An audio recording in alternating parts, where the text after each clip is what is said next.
Доводы.ру представляет. Бисмиллахи рахмани рахим, ва бихи настаин, ва хуа хайру насирин ва муин.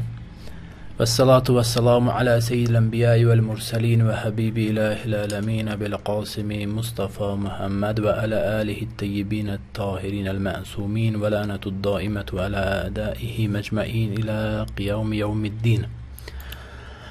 Ну что ж, я, с твоего позволения, Абу Усман, хочу все-таки уточнить некоторые моменты, которые ты разъяснил, но я почему-то не понял, что ты сказал.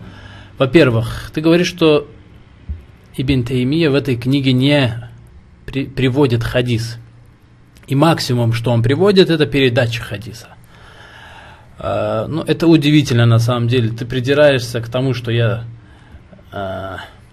неправильно читаю какие-то слова, то есть чисто механическим ошибкам, но при этом сам не понимаешь правила арабского языка. Смотри, здесь у нас имеется «вахадису Умар». То есть Ибн Таймия говорит, что «фама джаат бихил асару анин наби саллаллаху алейхи ва алихи ва саллям мин лафсил кууд валь джулус фи хакки Аллахи та'аля ка хадису Джафар ибн Аби Талиб ва хадиси Умара». То есть он говорит, те хадисы, которые до нас дошли от пророка саллаллаху алейхи ва алихи ва саллям, где использованы слова кууд валь джулус, которые обозначают сидеть, сидение, фи хакки Аллахи та'аля, и в которых эти слова применены по отношению к Богу. Что это за хадисы? Приводят примеры таких хадисов Ибн Таймия. Ка хадисы Джафар, такие как хадис Джафара, ва хадисы Умара. Их хадис Умар от Умара бин аль-Хаттаба. То есть мы, как видим, он здесь говорит хадис Умара. То есть он приводит этот хадис, да, он текст этого хадиса, слова этого хадиса не приводит. Но здесь хадис прибавлен к Умару. То есть Умар является мудафун илейх. И ты, как прекрасно знаешь, ма'рифа, если станет мудафун илейх, то мудаф также станет ма'рифа. То есть он станет определенным. Хадис здесь, в данном случае, является определенным.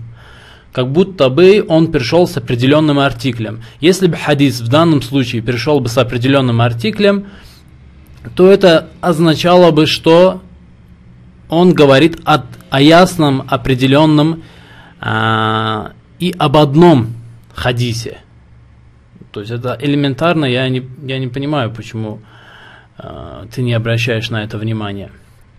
То есть хадис приводится в Ибн Таймии. Он прибавляет хадис к Умару, и в арабском языке, в правилах арабского языка, это означает, что он привел сам хадис. Он привел сам хадис.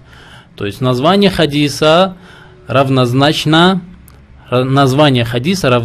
самому хадису. Это во-первых. Еще у меня вопрос по поводу кууд валь джулус. Ты, наверное, как специалист арабского языка должен знать, что кууд валь джулус оба обозначают сидеть, сидение.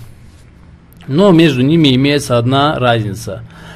Разница в том, что один из этих слов обозначает сидение из состояния лежа, а другое слово обозначает сидение из состояния стоя. То есть, и у меня такой вопрос.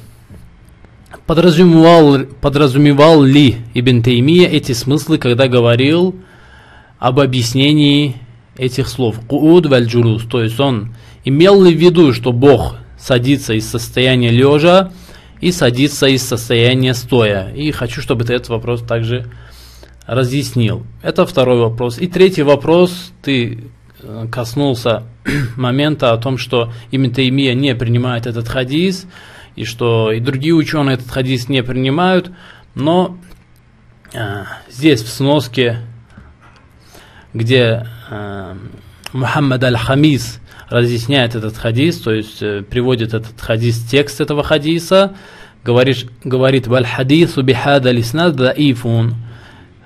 этот хадис с этим иснадом, с этой цепочкой передатчиков является слабым. Фихи Абдуллах ибн Халифа аль-Хамадани.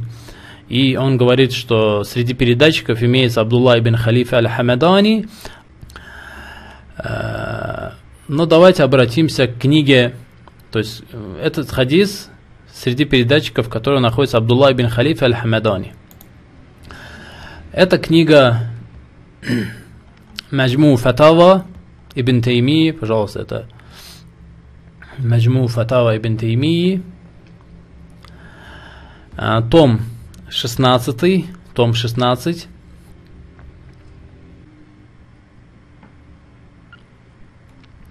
страница 435 или 436.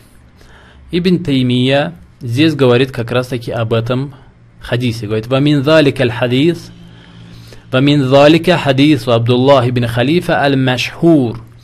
Среди этих хадисов хадис Абдуллы ибн Халифы, известный хадис, аллади ярви ан Умар, который передается от Умара, анин наби саллаллаху алейхи вассалям, который передал от пророка саллаллаху алейхи вассалям, вакад раваху Абдуллах Мухаммад ибн Абдул-Вахид аль-Макдаси фи Мухтарихи. Этот хадис также передается Абдуллах Мухаммад ибн Абдул-Вахид аль-Макдаси в его книге Мухтар.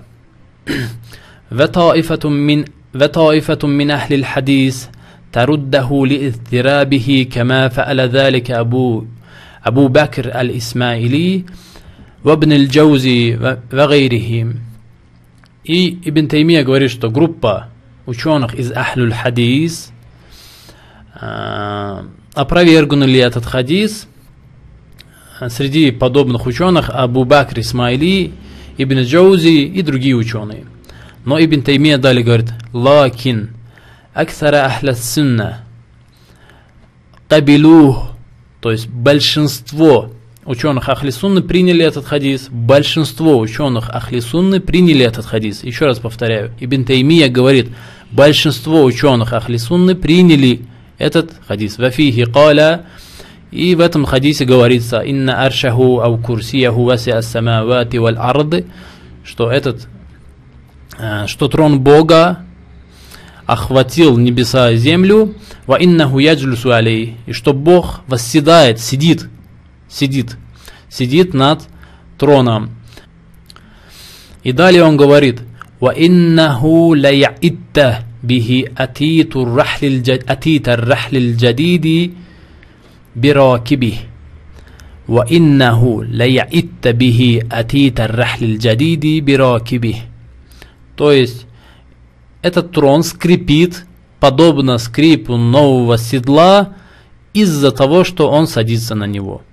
То есть из-за того, что Бог садится на трон, трон скрипит подобно новому седлу.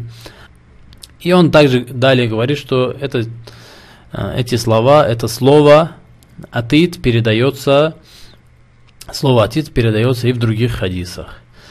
То есть, что я хотел сказать? Я хотел сказать, что Ибн Таймия говорит: «Валякин аксара ахли сунна кабилух», то есть большинство ахли сунны приняли этот хадис. И он приводит: «Вафихи каля», и в этом хадисе говорится: «Ва иннаху ла я'итта бихи атитар рахлил джадид биракиби».